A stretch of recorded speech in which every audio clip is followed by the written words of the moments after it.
So, Maribel, tell us about what was that pivotal moment? What was that tipping point when you realized that it was time to leave Vaynerchuk Media, Yeah. Gary Vee, and all his companies? What was that point for you? What was that realization? Yeah. I knew that it would come as of probably 2 or 3 years ago, and it was because I knew who I wanted to work with in the long term.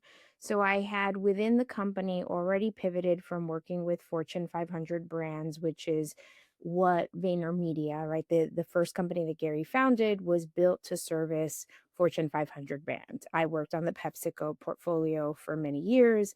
I worked on the AB InBev portfolio before working directly for Gary. So I worked on some of the biggest brands in the world. And I loved that. I learned so much from that work.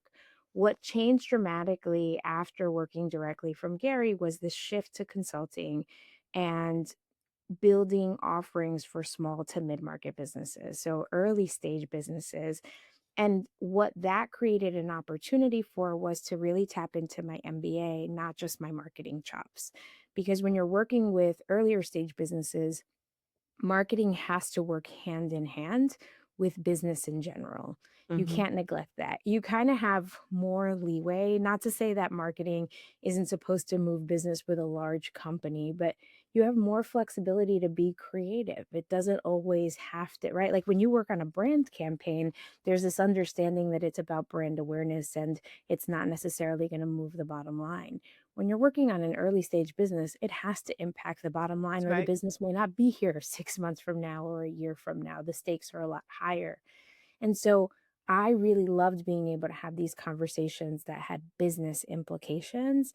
And I knew that I wanted to continue to have that kind of impact on businesses. And so having as close a relationship as I had with Gary and understanding what his big picture ambitions were, I kind of understood 2, 3 years ago that there might be a point where the Sasha Group no longer worked with small to mid market businesses.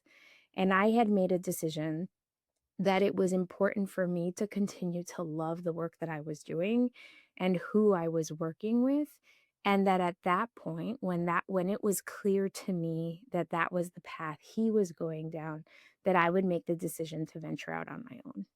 And so that's pretty much where we got. I wouldn't say that the it was super clear, like it's not like he had said we're shutting down consulting at the Sasha Group, but another thing happened, and it was that in 2024, he actually asked me to do him a favor that had nothing to do with small to mid-market businesses. It was, would I move to Mexico for 6 to 12 months and run the VaynerMedia Mexico City office?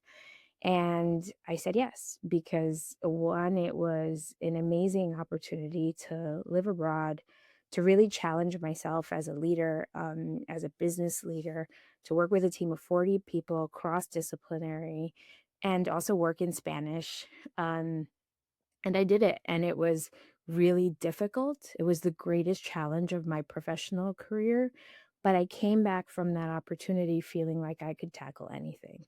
That if I could tackle that, and that if I could right that ship, that I could venture out on my own despite the fears, right? And despite not knowing what that would look like. And so while we sort of tiptoed around what I was going to do when I came back, because he was very clear on I would need more responsibility given what I had just come back from, that I would Right. be bored if I just stepped right You into what can't I go had been doing. backwards, right? No, you can't go backwards. So he was very clear on that, but I kind of felt like we were trying to force fit it, and so I was the one who said, "I think it's time."